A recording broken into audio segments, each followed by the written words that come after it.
पंतप्रधान नरेंद्र मोदी यांच्या नेतृत्वाखालील मोदी सरकारची 11 वर्ष सेवा, सुशासन आणि गरीब कल्याणला समर्पित आहे. आत्मनिर्भर भारत ते विकसित भारत या संकल्पनेकडून सिद्धीकडे नेणारी ही 11 वर्ष असून जनकल्याणासाठी संकल्प, प्रयत्न आणि समर्पणाचा सुवर्ण काळ मोदी सरकारमुळे सर्वांना अनुभवता येत आहे. मोदी सरकारनं मागच्या 11 वर्षात केलेल्या अद्वितीय कार्याची नोंद सुवर्ण अक्षरात केली जावी अशा शब्दात योगेश सागर यांनी मोदी सरकारच्या 11व्या वर्षपूर्तीनिमित्त आयोजित पत्रकार परिषदेत मोदी सरकारच्या 11 वर्षातील कार्याची प्रशंसा केली. यावेळी सागर यांनी मोदी सरकारनं महिला, युवा, शेतकरी, दलित, आदिवासी आणि ओबीसी घटक यांच्या कल्याणासाठी आणलेल्या विविध योजना तसंच सरकारच्या कामगिरीचा आढावाही घेतला. या पत्रकार परिषदेला ठाणे शहर अध्यक्ष ॲडव्होकेट संदीप लेले, प्रवक्ते सागर भदे, राजेश मडवी, रमेश आमरे, मुकेश मोकाशी, सुनील जोशी, नितेश शहा, माजी नगरसेविका प्रतिभा मडवी, मृणाल पेंडसे, डॉक्टर समीरा भारती तसंच मोठ्या संख्येनं व्यापारी आणि बुद्धिजीवी नागरिकही उपस्थित होते. पंतप्रधान नरेंद्र मोदी यांनी देशाच्या राजकीय संस्कृतीमध्ये आमूलाग्र बदल करत विकासाचं युग सुरू केल्याचं योगेश सागर यांनी सांगितलं. भ्रष्टाचार, घोटाळे, तुष्टीकरणाची जागा, जबाबदारी, पारदर्शकता आणि विकासानं घेतलीये. मागच्या 11 वर्षात सबका साथ, सबका विकास, सबका विश्वास, सबका प्रयास या मूलमंत्रानुसार मोदी सरकारनं मोठं कार्य करत विकास, अनुसंधान आणि सर्वसमावेशकतेला प्राधान्य दिले. डिजिटल इंडिया, पायाभूत सुविधा, शेतकरी कल्याण, संरक्षण क्षेत्र, महिला सक्षमीकरण आणि जागतिक स्तरावर भारताची विश्वासार्हता यांसारख्या क्षेत्रात मोदी सरकारनं उल्लेखनीय कामगिरी केली आहे. गरीब महिला, युवा आणि अन्नदाता शेतकरी या 4 घटकांच्या विकासासाठी मोदी सरकार कटिबद्ध असून त्यांच्या कल्याणासाठी अनेक योजना राबवल्याचं त्यात सकारात्मक परिणाम आज दिसून येत असल्याचंही सागर यांनी नमूद केलं.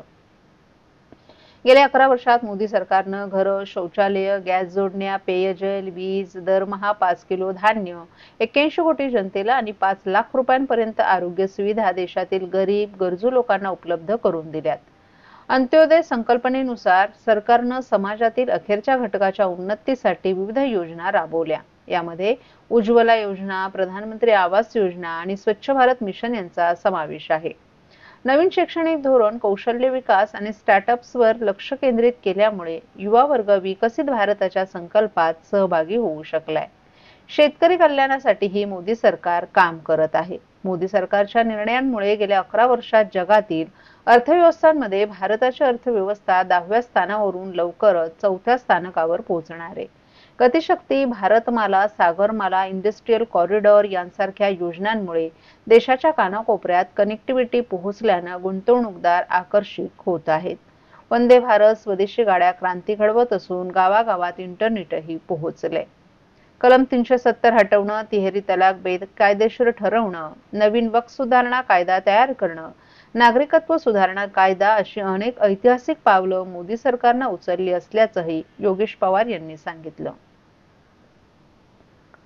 महाराष्ट्रातील भगिनींना आधार देणारी राज्य शासनाची मुख्यमंत्री माझी लाडकी बहीण योजना.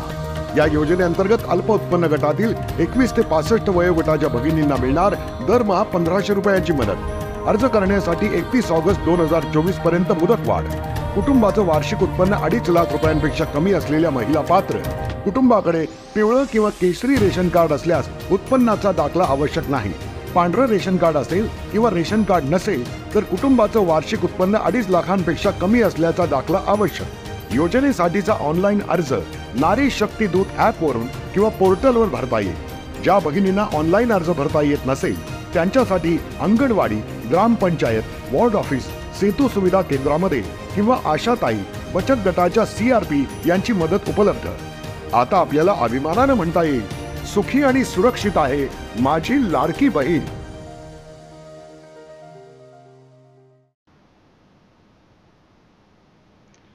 बोरोली मार्गावरील नवीन बोगदा मुल्लाबाग ऐवजी सत्यशंकराच्या भिंतीपर्यंत वाढवण्याचा निर्णय घेण्यात आल्यानं येथील रहिवाशांनी समाधान व्यक्त केले.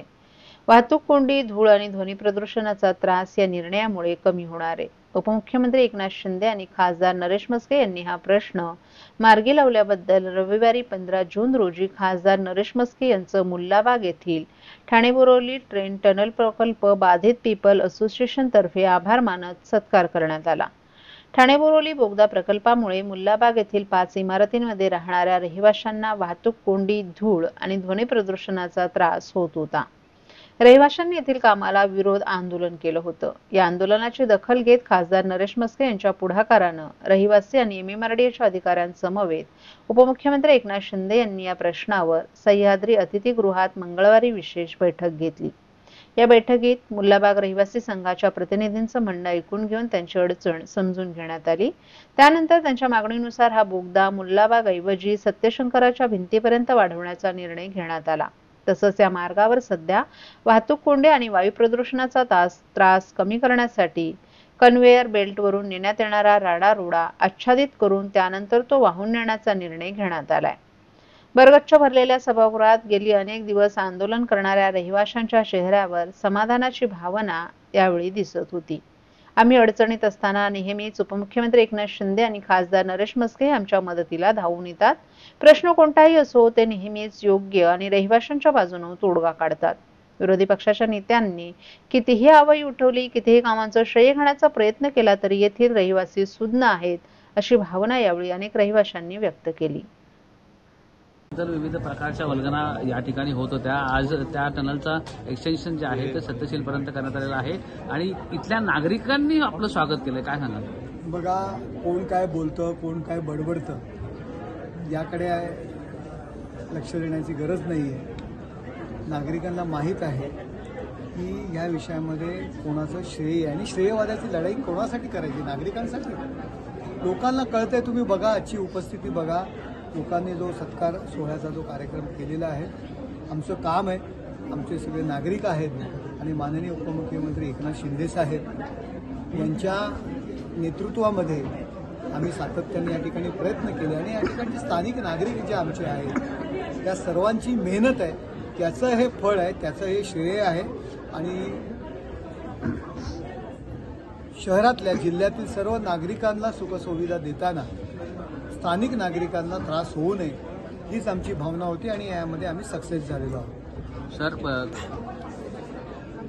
जादूची कांडी फिरली हा सोपा विषय नाही आहे। केवळ बैठका घेणं, एक बैठक लावणं आणि मला या ठिकाणी घर घ्यायचं होतं, मी घेतलं नाही, अशा पद्धतीने सांगणं आणि यातून काही प्रश्न सुटत नाही आहे। या सर्व मंडळींनी अहोरात्र कष्ट घेतलेले आहेत, सगळ्यांनी मेहनत केलेली आहे। मी त्याचं उत्तर त्यांना ट्विटरवर दिलेलं आहे, त्यामुळे तुर्तास मी त्यांना उत्तर दिलेलं आहे। त्यामुळे मला याविषयी काही बोलायचं नाही। लोकांचे विषय आहेत आणि सोडवण्याकरता आम्ही प्रयत्न करतोय। आपण जे इल्लीगल बांधकाम आणि याच्यामध्ये जे काही बिझी आहात त्यांना पाठीशी घालण्यामध्ये आपला जो अख्खा जो काही वेळ खर्च करताय त्या ठिकाणी आपण लक्ष द्यावं।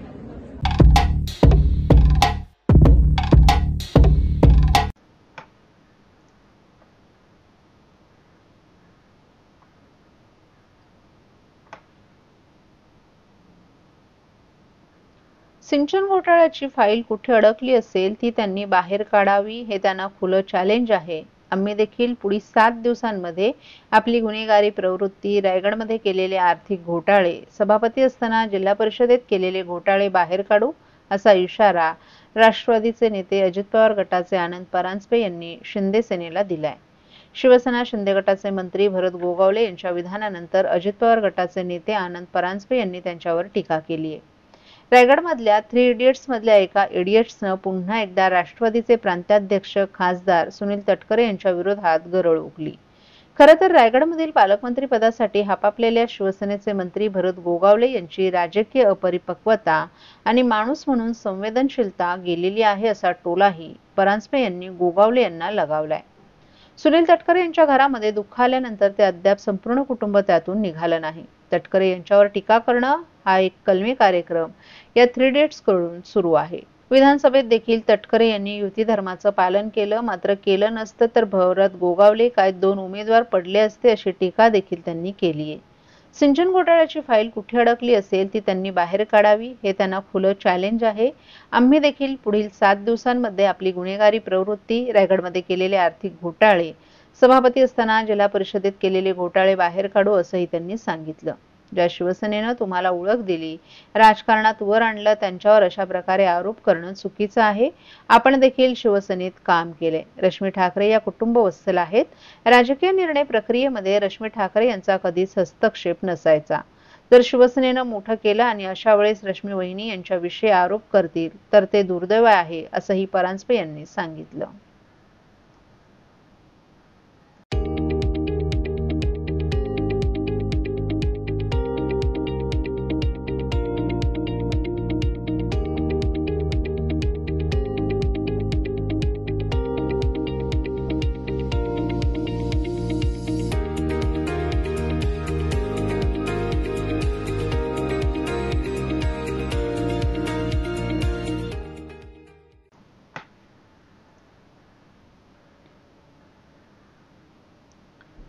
खासगी रुग्णालयात होणाऱ्या अवघड शस्त्रक्रिया आता ठाणे रुग्णालयात पार पडत असून रविवारी एकाच दिवशी लहान मुलांच्या सोप्या आणि जोखमीच्या अशा दोन्ही स्वरूपाच्या शस्त्रक्रिया रुग्णालयात मोफत करण्यात आल्यात.